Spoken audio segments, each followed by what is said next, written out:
It's Wednesday, March 29th, 2017. From the Total Soccer Show, Dirty Tackle, and Howler Magazine, this is The Goalmouth. I'm George Qureshi.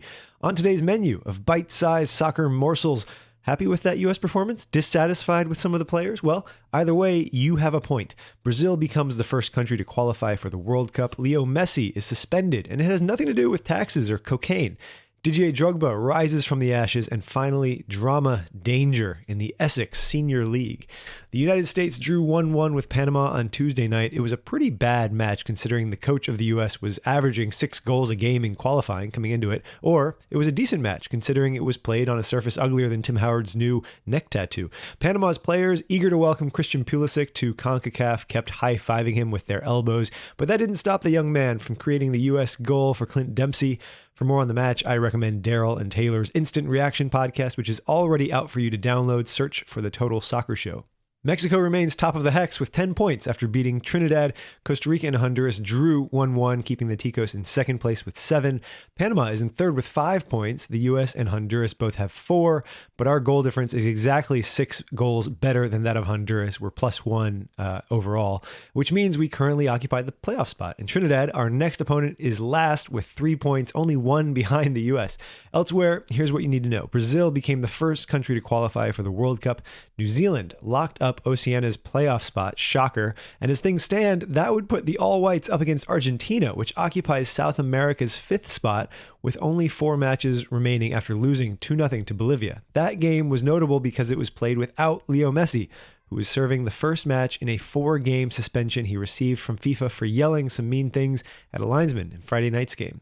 Jonathan Wilson writes in Sports Illustrated that some aspects of the suspension are a bit fishy, including the timing, and I quote, "It is true that the Argentine Football Association had been warned of the sanction in advance, which is how news of it leaked on Tuesday morning. But given the complaint was only made on Monday, that still gave Bauza, the Argentine coach, only 24 hours to work out an entirely new game plan.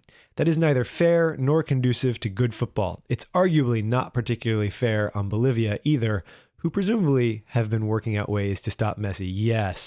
Yes. Poor Bolivia. I'm sure the Bolivians were really upset that all the planning they'd put into stopping the world's greatest player was totally wasted. Luckily for Bolivia, they overcame this misfortune and beat Argentina, which now faces 3 of its final 4 qualifiers without Messi. Didier Drogba's legacy will forever be tarnished by his childish behavior in Montreal. Just kidding.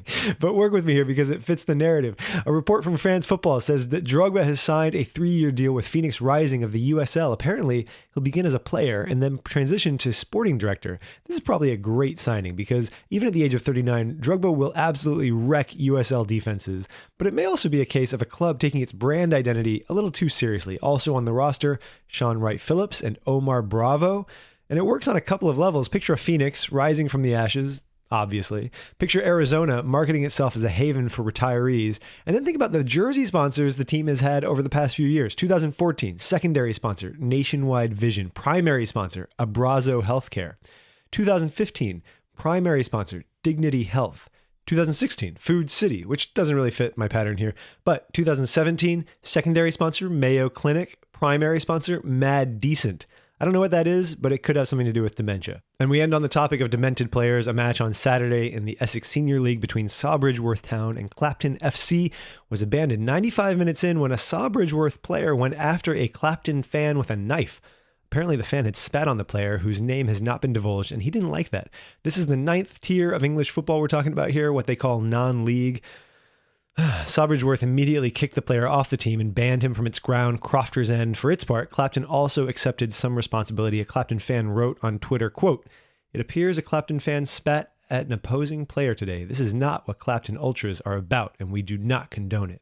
No, Clapton Ultras are a respectable lot, and I commend them for it. I tried and failed to find something funny and quirky about this story, but sometimes, Wikipedia does offer up a perfect sentence, and I found this one in the entry about the town of Sawbridgeworth, which dates back to before the Norman Conquest, when it was owned by a chap known as Norman the Staller. I guess indecision is no longer a problem for the locals.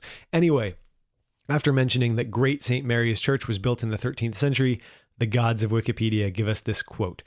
"Historically, it is unclear where the apostrophe lies in Great St. Mary's, and even which St. Mary it was, and why it is great.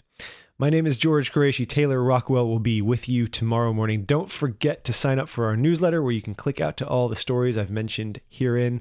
The link to sign up is in the show notes. And I leave you with today's Goalmouth top tip. Knife, bad.